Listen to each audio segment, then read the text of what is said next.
Good day everyone, welcome back to our topic for today. Today I'm going to discuss about factors affecting potential and kinetic energy.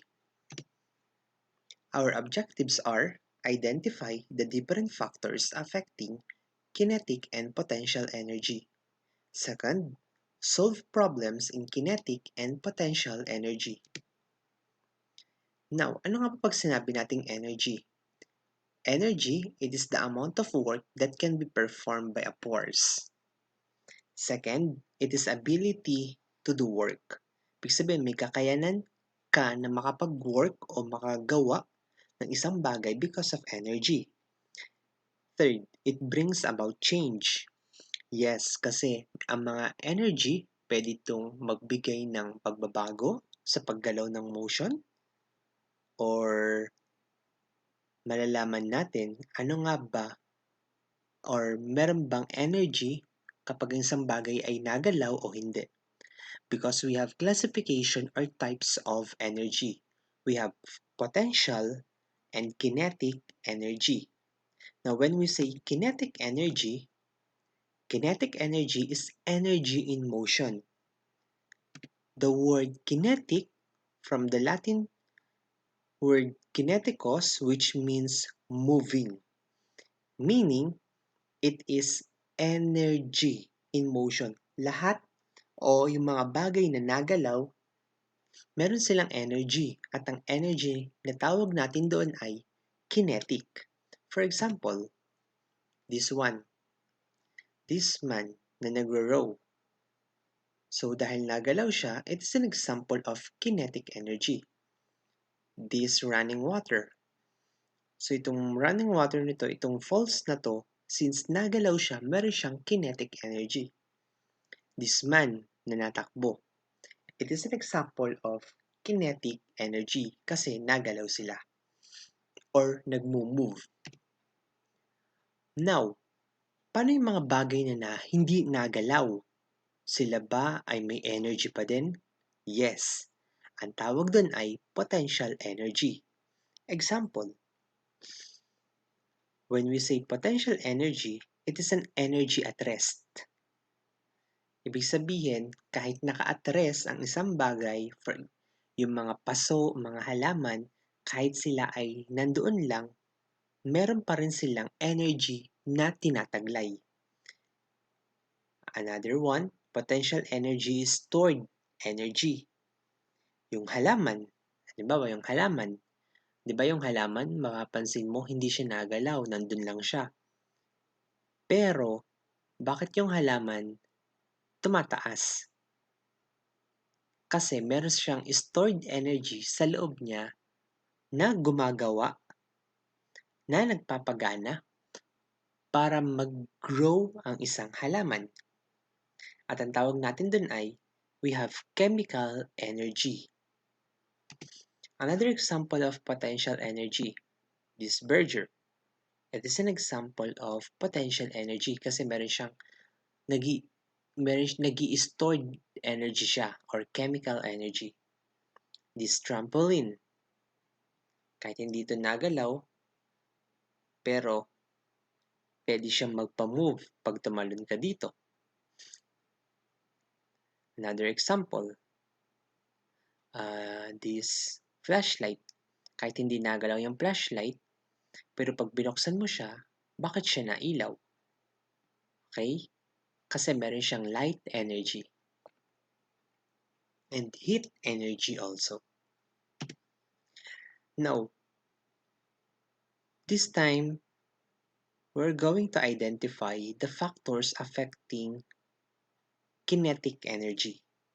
And the formula and its factors, we have kinetic energy is equal to 1/2 mv squared. Now, ano yung mga factors para sa kinetic energy? Pwede palang makompute ang mga bagay na gumagalaw. O pwede pala nating hanapin ang enerhiya sa mga bagay na gumagalaw. At sa mga factors na ito, meron tayong tinatawag na mass or M. Mass at ang unit niya ay kilogram. Para dito, we have velocity. Velocity kung gaano naman siya kabilis na may direksyon. We have mass per second. Meter per second. Okay, for velocity, we have meter per second. And for kinetic energy, meron tayong unit na joules. So we have two factors affecting kinetic energy. We have the mass and we have velocity. Example problem. Determine the kinetic energy of a roller coaster with a 500 kilogram train which moves downward at a velocity of 20 meter per second. So yung roller coaster daw, moving downward with a velocity of 20 meter per second at may bigat na 500. This time, we're going to use the Gressa method where G is given. So ano ang mass natin? We have 500 kilograms. We have velocity of 20 meter per second. Required, ano bang hinahanap natin? Kinetic energy. Kasi determine the kinetic energy. Equation, anong gagamitin nating equation? So we have formula of kinetic energy is equal to 1/2 mv squared. S, solution. So we have kinetic energy is equal to 1/2. Let us substitute the m or the mass. Our mass is 500 kilogram multiplied to velocity of 20 meter per second. Okay, to the second power. Now, in solving, let us always follow the GEMDAS or the PEMDAS method. Meaning, ang una nating isosolve ay this one. So, 20 times 20 or 20 to the second power, we have 400 meter per second. Okay? Therefore, we have a formula of 1/2 times 500 times 400 meter per second. Next, what's next? Multiply. Multiply 400 and 500 is equal to, yes, 200,000 kilogram meter per second. Okay, what's next? 200,000 times 1 is equal to 200,000 kilogram meter per second divided by 2. Okay, 200,000 divided by 2 is equal to 100,000 joules. Therefore, we have the answer in a Gressa method. A means answer. Our kinetic energy or the kinetic energy of a moving roller coaster with a 500 kilogram and a velocity of 20 meter per second is 100,000 joules. Alright? Okay, let's have another example. What is the kinetic energy of a 45 kilogram object moving at a 13 meter per second? So, with the use of Gressa method, so our mass, we have the given. Mass is equal to 45 kilograms and we have the velocity of 13 meter per second. We have required, ano bang hinahanap natin? Kinetic energy. We have equation. Kinetic energy is equal to 1/2 mv squared. We have the solution. Our solution, kinetic energy is equal to 1/2 times 45 kilograms times 13 meter per second raised to the second power. We have kinetic energy is equal to 1/2 45. So 13 times 13, we have 169 meter per second.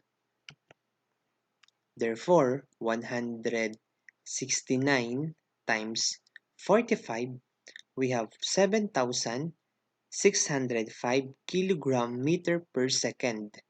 So 7,605 times 1 is equal to 7,605 pa rin. Then, divided by 2 is equal to, yes, The kinetic energy of a 45 kilogram moving object at 13 meter per second velocity, we have the answer of 3082.5 joules. So this is the kinetic energy ng moving object. Alright? Next, how about factors affecting potential energy? So the formula for potential energy, we have mass times gravity times height. So potential energy, where m is the mass with the unit of kilogram. We have g for gravity. So gravity means acceleration due to gravity. We have meter per second squared. Okay? So kapag hindi given ang gravity, ang ating actual gravity, we have 9.8 meter per second squared. So ito yung ginagamit natin. So we have the height is equal to h.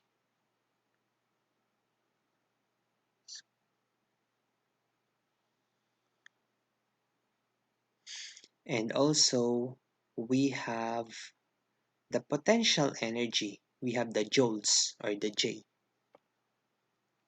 And also, we have other formula for potential energy. Meron tayong ginagamit na potential energy is equal to force or Newton times height.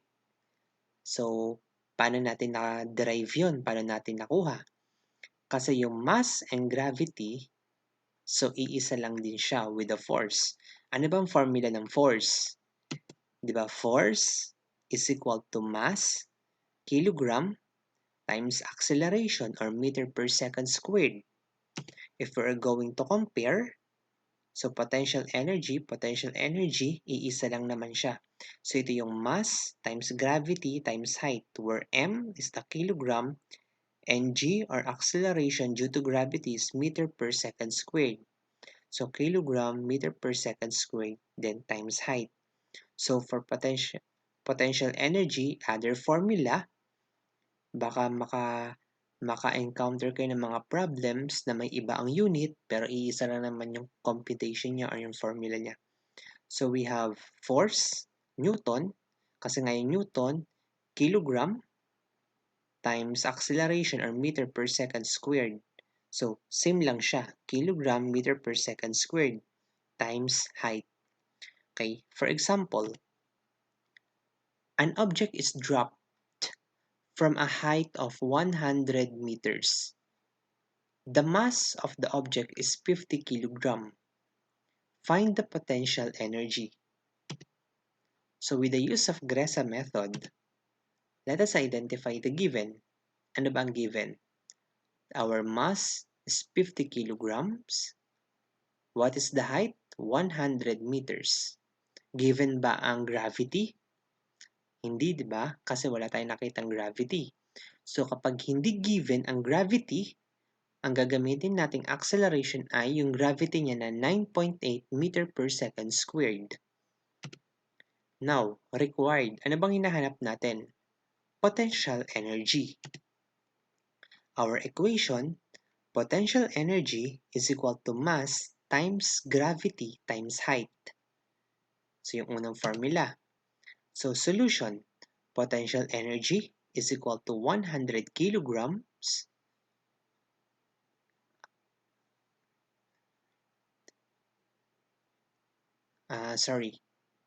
So potential energy is equal to, it should be 50 kilograms times 9.8 meter per second squared times 100 meters.